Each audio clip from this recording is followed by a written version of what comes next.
बिना कुछ किए कैसे बच्चों को जन्म दिया, ये राज जानकर आपके होश उड़ जाएंगे। हम जिस गांव में रहते हैं वहाँ तो नॉर्मल इंसानों को भी इतनी आसानी से इज्जत नहीं मिलती। ऐसे में अगर कोई दूसरे जेंट्स का जन्म ले ले तो उससे तो जीने का हक भी छीन लिया जाता है। और मेरी ये कहानी भी ऐसी ही है। जब मेरे पापा को पता चला कि मैं एक बेटा या बेटी नहीं बल्कि तीसरे जिन्स का हूँ तो मुझसे मेरी पहचान छीन ली गई और मुझे बेसहारा छोड़ दिया गया। लेकिन मेरी बदकिस्मती की दास्तां यहीं खत्म नहीं होती, बल्कि जवानी की दहलीज पर कदम रखते ही जो कुछ मेरे साथ हुआ वो जानकर इंसान की होश उड़ जाएगी। एक मिनिस्टर के बेटे की शादी थी जहाँ खास तौर पर मुझे बुलाया गया था और मेरा नाम हमारी दुनिया में बहुत मशहूर हो चुका था और अपनी खुशियों पर मुझे बुलाना हर किसी की ख्वाहिश बन चुका था। जहाँ मेरे कदम पड़ते वहाँ का माहौल ही अलग हो जाता है और इसलिए मेरी डिमांड बहुत ज़्यादा थी। मेरा गुरु मेरी मुँह मांगी कीमत वसूल करता और मुझे लोगों की खुशियों में चांद चांद लगाने के लिए भेज दिया करता। हमेशा की तरह आज भी इस महफिल में आकर मैं अपने काम में लग गई थी।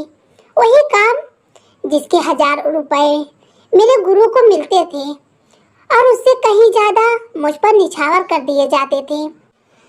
लचकीला कमर, लंबे बाल, खूबसूरत चेहरा, आंखें बंद किए मैं स्टेज पर दिलरुबाई अंदाज में नाचती चली जा रही थी और यह नाच मुझे मेरे गुरु ने सिखाया था। और वहाँ मौजूद लोग मुझे देखकर दिल थामे शोर मचा रहे थे और मुझ पर पैसा नुछावर कर रहे थे और मुझे सहराने के लिए वहाँ बहुत लोग मौजूद थे। लेकिन मैं आंखें बंद किए किसी और ही दुनिया में गुम थी, इस दुनिया में जिसे कभी अपना पीछा छुड़वा ही नहीं पाई। वहाँ पिंकी पिंकी का शोर इस कदर तेज था कि कान में पड़ी आवाज सुनाई ही नहीं देती थी।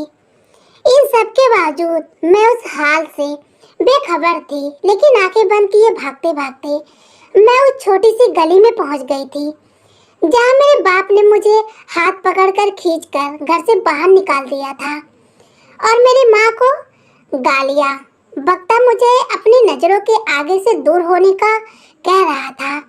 मेरी भोली भाली माँ रोती बिलखती मुझे अपने दुपट्टे के आंचल में छुपाने की नाकाम कोशिश कर रही थी। मेरी खातिर वो पहली बार अपने पति से लड़ रही थी कि मेरे बच्चे का कोई कसूर नहीं है, इसे घर से ना निकालो, ये हमारा खून है, हमारी औलाद है।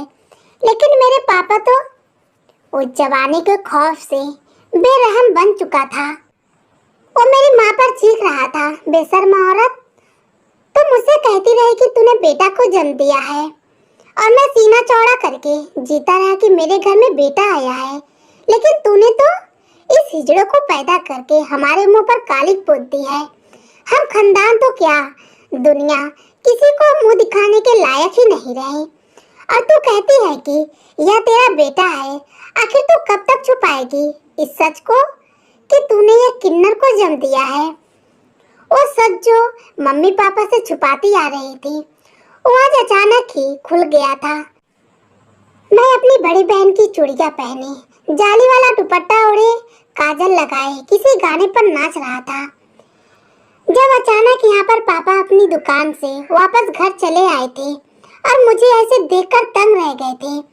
मैंने आज तक कभी पापा के सामने इस तरह का हुलिया नहीं बनाया था।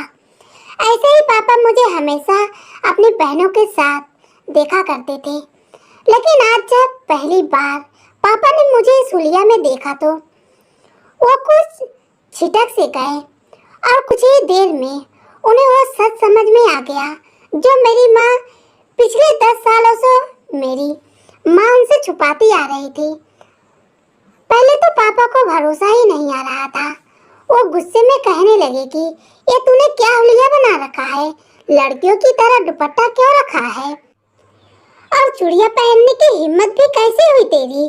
पापा ने जैसे ही आगे बढ़कर मेरे होठों से लाली साफ करनी चाहिए तो ना जाने कैसे मेरे मुंह से निकल गया कि पापा मुझे ये सब करना अच्छा लगता है, मुझे लड़कियों की चीजें पसंद है, मुझे लड़कों वाली चीजें अच्छी नहीं लगती, मैं लड़की बनना चाहता हूँ।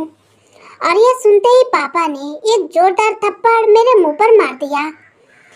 मेरी चाल ढाल, बात रंग सब कुछ लड़कियों जैसा ही तो था, लेकिन इस बात का एहसास मेरे पापा को पहली बार हुआ था और फिर उन्हें अंदाजा हो गया कि मैं उनका बेटा नहीं बल्कि एक तीसरे जिन्स का हूँ। और इसी वक्त पापा ने घर में शोर मचा दिया और मेरा हाथ पकड़ के घर से बाहर खड़ा कर दिया। पापा के इस हंगामे पर सब मोहल्ले वाले जमा होने लगे। वो बच्चे जो कल तक मेरे साथ खेलते हुए दबे लफ्जों में मेरी चाल चलन का मजाक उड़ाते थे, आज मेरी हकीकत का पता चलते ही वो खुलकर मेरी मजाक उड़ा रहे थे। एक भीड़ सी लग गई और फिर हर कोई मुझे सर से पांव तक आंखें फाड़ फाड़ कर ऐसे देख रहा था जैसे मैं किसी तीसरे ग्रह से उतरा हूँ। सबकी नजरें मेरे लिए जो अपमान था मैं उसे महसूस कर सकता था। मेरी माँ दौड़कर मेरे पास आई थी। वो मुझे दुनिया की नजरों से बचाना चाहती थी, लेकिन मेरे बाप ने मेरी हकीकत को इस तरह मेरे मुंह पर मारा था कि मैं सारी दुनिया के आगे अपमानित हो गया था। पापा के मुंह से सब निकला हिजड़ा मेरे कानों में गूंज रहा था और मैं अपने आप में सदमे में आ गया था। 10 साल की उम्र में मुझे अच्छी तरह मालूम था कि हिजड़ा किसे कहते हैं, क्योंकि अक्सर हमारे गली मोहल्ले में बच्चे की पैदाइशी पर हिजड़े आया करते थे और मुझे ना जाने क्यों उनसे बहुत खौफ महसूस होता था। कठोर चेहरे पर ढेर सारा मेकअप किए नाचते हुए वो लोग मुझे किसी और ही दुनिया के लगते थे। सारे बच्चे उनके पीछे शोर मचाते, उनका मजाक उड़ाते घूमते थे और आज पापा मुझे उन्हीं लोगों में मिला रहे थे। मैं डर कर अपनी माँ के सीने से लिपटने लगा था। वो मौजूद भीड़ में से किसी की आवाज़ सुनाई दी थी। मैं तो पहले ही कहता था मुझे इस बच्चा कुछ ठीक नहीं लगता, लड़की जैसी हरकतें करता है, चाल चलन भी वैसे ही है और शक्ल तो देखो जरा, बताओ कितने सालों से लड़का बनकर हमारे बच्चों के साथ खेल रहा है। इसलिए वजह से तो हमारे बच्चों पर भी बुरा असर पड़ेगा। इस मोहल्ले से निकाल कर बाहर करो, कहीं ऐसा ना हो कि इसके साथ रहते हुए हमारे बच्चों का चाल चलन भी ऐसा ही हो जाए। ना जाने वह कौन बेरहम था जो इस तरह की बातों से मेरे बाप के गुस्से को और बढ़ा रहा था। इसकी बातों ने वाकई जलती में तेल का काम किया था और पापा ने उंगली उठाकर मम्मी को बता दिया था कि अभी हमारे घर की दहलीज पर नहीं रहेगा। 3 बेटियां के बाद जानकर तूने इसे जन्म दिया तो मुझे लगा कि मेरे घर बेटा आ गया है। मैं खुश हो गया कि चलो तेरी खोक से एक बेटा तो पैदा हुआ, मगर मुझे क्या खबर थी कि तू इस कदर घटिया औरत निकलेगी कि एक किन्नर को जन्म देकर उसे बेटे का नाम देगी। जैसे तूने मेरे जज्बात के साथ खेला है, जी तो चाहता है तुझे खड़े खड़े मार दूं, लेकिन ये मेरे बस में नहीं। इसलिए अभी और इसी वक्त इसको यहाँ से निकाल दे, नहीं तो मैं इस हिजड़े का जान ले लूंगा। पापा अंदाज में कोई रहम नहीं था। वो तुरंत फैसला सुनाकर घर के अंदर चले गए थे और मम्मी मुझे सीने से लगाए बीच गली में खड़ी सिसक रही थी। ना जाने किसने किन्नरों को खबर पहुंचा दी थी कि इस गली में एक किन्नर बच्चा है और देखते ही देखते उनकी टोली हमारे घर के बाहर पहुंच गई। उन्हें देखते ही अपने मम्मी के गोद में छुपने की कोशिश में करने लगा और मम्मी ने भी सख्ती से मुझे अपने बाजुओं में जकड़ लिया। लेकिन वो लोग तो ढोल बजाते, नाचते, खुशियां मनाते और कहते कि देखो हमारा साथी आया है, हमारे खानदान में बढ़ोतरी हुआ है। एक अजीब सा तमाशा लग गया था जिससे मोहल्ले वाले बहुत खुश हो रहे थे और मेरी जान निकली जा रही थी। मेरी माँ बहनें खड़ी रो रही थी, लेकिन किसी को हम पर रहम नहीं आया। एक लंबे चौड़े किन्नर ने आगे बढ़कर मुझे मम्मी की बाजुओं से अलग किया और मम्मी की चीखों की परवाह ना करते हुए मुझे अपने साथ खींचने लगा। मम्मी रोते हुए मेरे पीछे भाग रही थी, लेकिन उस किन्नर पर कोई असर नहीं हुआ। उसने कहा कि मैं उनका बच्चा हूँ और मेरी माँ का मुंह पर कोई हक नहीं। मेरी माँ तड़पती रह गई, लेकिन वह मुझे अपने साथ वहाँ ले गए जहाँ उनकी पूरी आदमी बसती थी। मेरी माँ कुछ ना कर पाई थी, उसे किसी का सहारा नहीं था और वहाँ मौजूद सभी लोग इतने बेरहम थे कि वो चाहते थे कि मैं वहाँ से निकल जाऊं, चाहे फिर भी मुझे किन्नरों की बस्ती में ही क्यों ना रहना पड़े। यहाँ से मेरी जिंदगी की अंधकार का शुरुआत हुआ था। इस बस्ती में मुझ पर एक लम्हा भारी था। वहाँ मौजूद लंबे चौड़े लोग जो औरतों के लिफाज में ढेर सारा मेकअप किए हर वक्त मौजूद रहते थे, उनके बीच में खुद को शुरू में मैं बिल्कुल अलग महसूस करता था। फिर मेरे गुरु ने आहिस्ता आहिस्ता मुझे नाचना सिखाया और मैं भी उन्हीं की तरह मेकअप करने लगा। जैसे मैं जवान हुआ, खूबसूरती मुझ पर छाती चली गई और मैं सबके दिलों की धड़कन बन गया।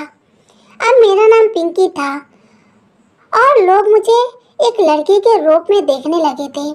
मैं हर महफिल की जान बन गई थी और अपने गुरु के लिए कमाने की मशीन। सबसे ज्यादा मेरे गुरु मेरे से ही पैसा लिया करता था और हर बड़ी महफिल पर मुझे ही भेजा जाता था जहाँ से ज्यादा पैसा मिलने की उम्मीद होती।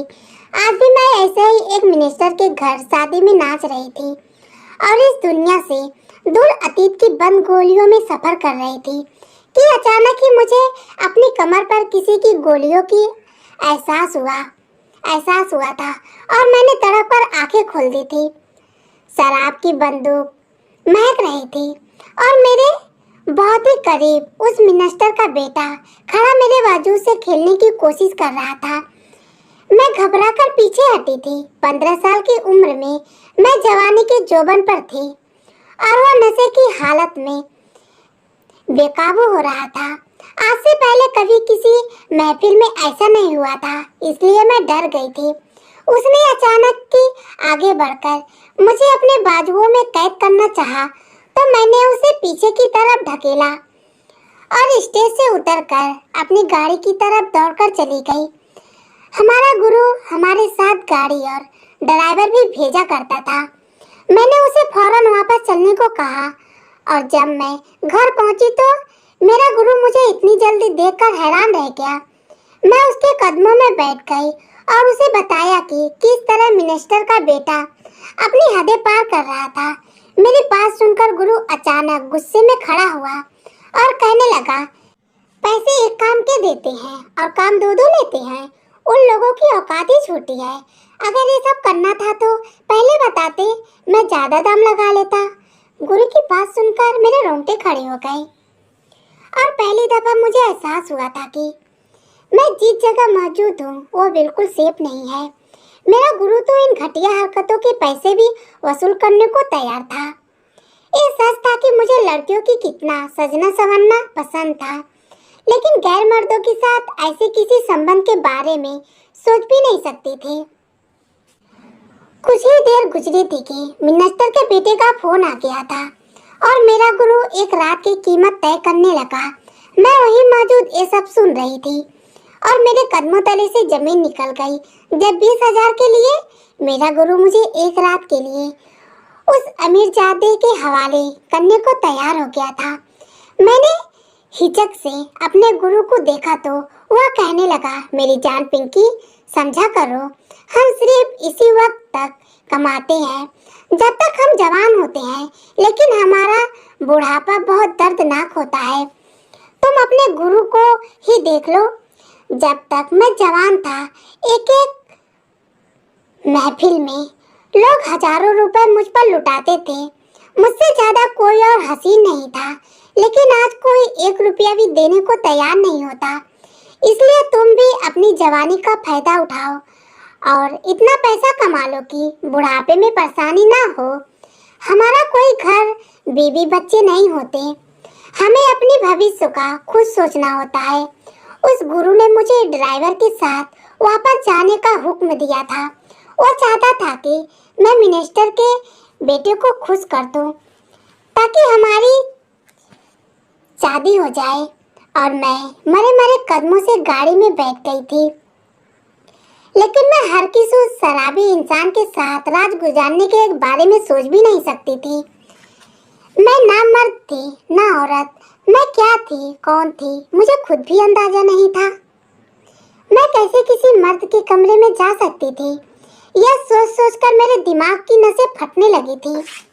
और फिर मैंने एक ऐसा फैसला किया जिसके बारे में मैंने कभी सोचा भी नहीं था। मैंने एक बड़े से स्टोर पर ड्राइवर से ये कहकर गाड़ी रुकवाई कि मुझे कुछ जरूरी सामान लेना है, और बिना सोचे समझे स्टोर में घुस गई और दूसरे दरवाजे से निकलकर वहां से भागती चली गई। ना कोई ठिकाना था, ना मंजिल का पता। बस इतना तय था कि मैं किसी मर्द के बिस्तर की जिन्नत नहीं बनूंगी।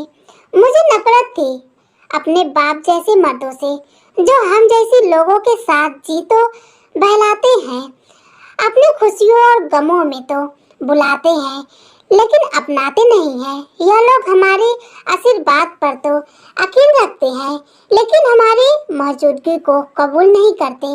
मैं ऐसे किसी मर्द के साथ कोई ताल्लुक नहीं बना सकती थी। बिना सोचे समझे भागते भागते मुझे घंटा होने वाला था। मैं बहुत दूर निकल आई थी, और जब थक कर हार गई तो एक दरवाजे के साथ लगाकर बैठ गई। काफी देर बाद जब मेरे सांस में सांस आई तो मैंने सोचना शुरू किया कि आगे क्या होगा, मैं कहाँ जाऊंगी, मैं अपनी पहचान कैसे बनाऊंगी। मैं लाख कोशिश करती, लेकिन मैं लोगों से इस बात को नहीं छुपा सकती थी कि मैं एक किन्नर हूँ।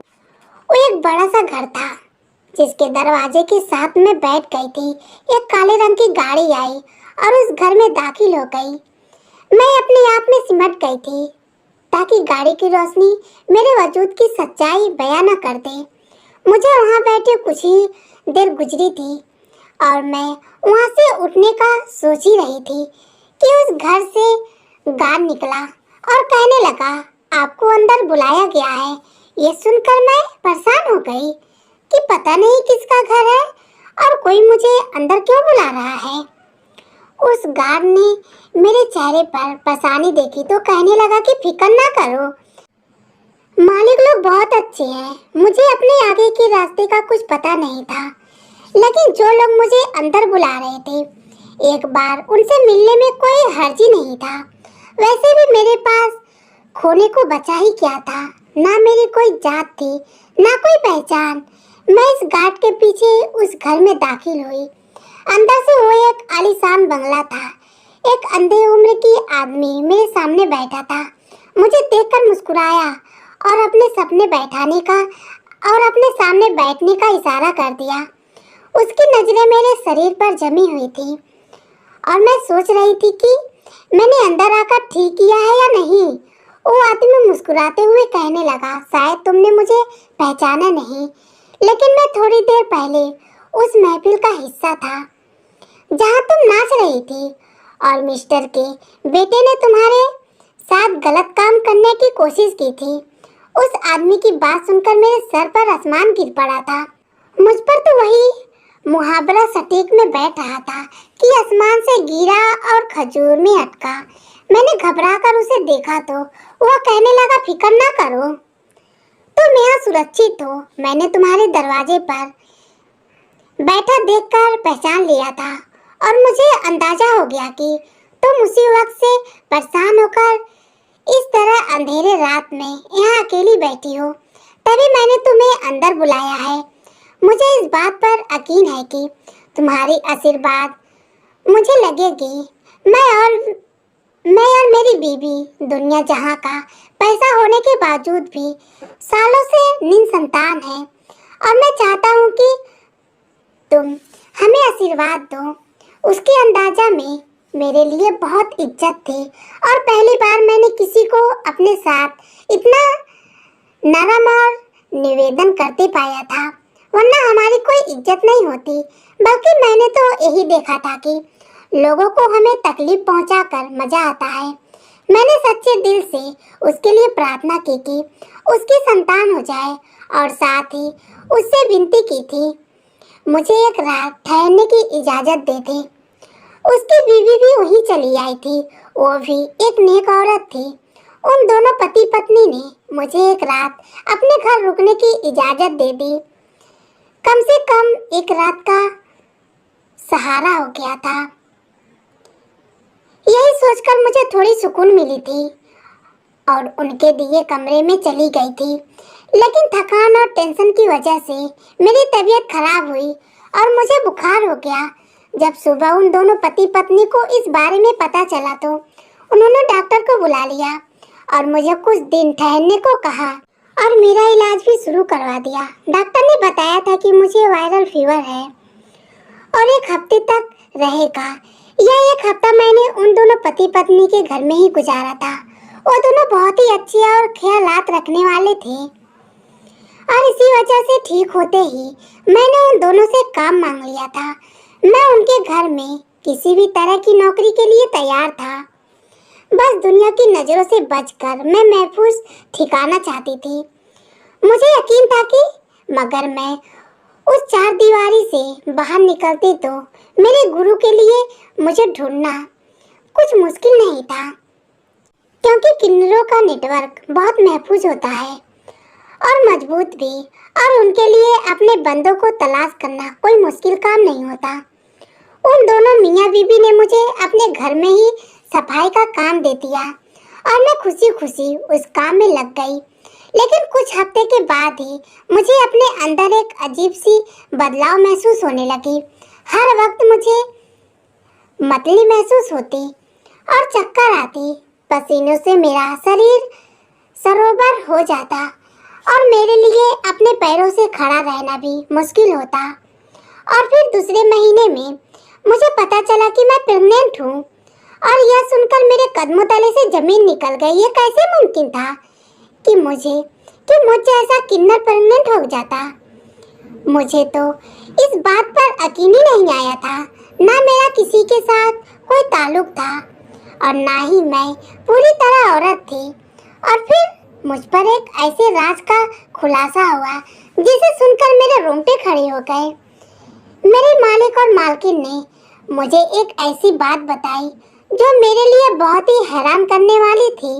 उन्होंने बताया कि जब मुझे बुखार हुआ और वो मुझे हॉस्पिटल लेकर गए तो वहाँ मेरे कुछ टेस्ट होने के बाद पता चला कि मैं एक एक्स बाई गुणसूत्र रखती हूँ, यानी कुदरती तौर पर मेरा अंदरूनी शरीर बिल्कुल औरतों वाला है। सिर्फ हमारी तौर पर मैं कुछ मर्दों वाली लक्षण रखती हूँ और इसलिए मेरी माँ को लगा कि मैं लड़की नहीं बल्कि लड़का हूँ। अगर मेरी एक छोटी सी सर्जरी होती तो मैं पूरी तरह लड़की बन जाती, क्योंकि कुदरत ने मुझे लड़की के अंदाज में ही बनाया था।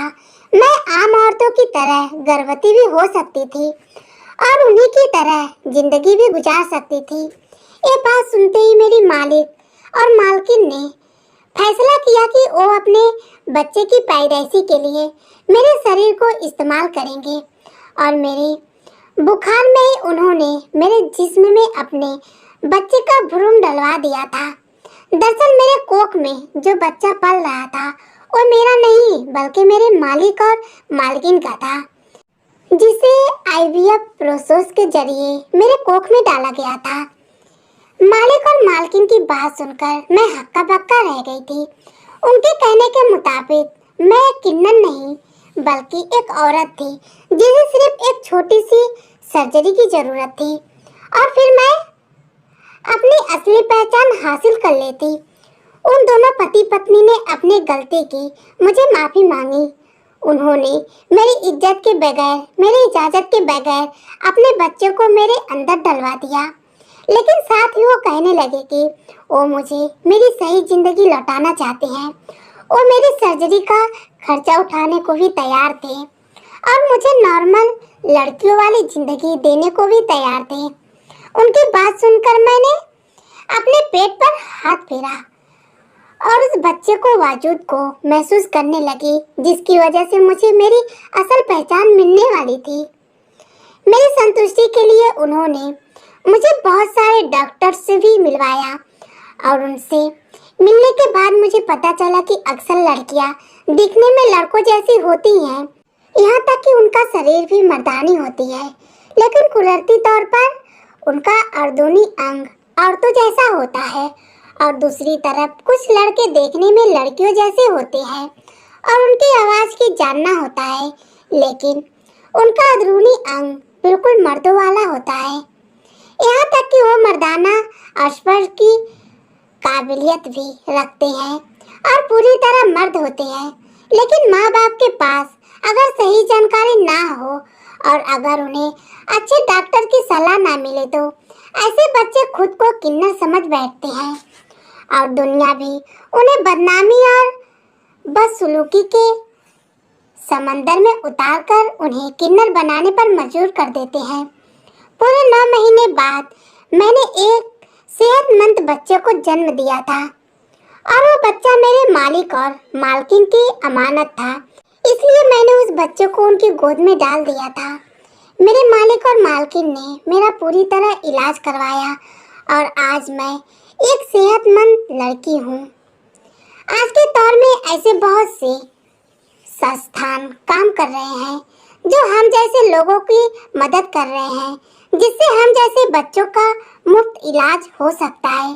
सर्जरी और दवाओं के जरिए हम अपनी असल पहचान हासिल कर सकते हैं।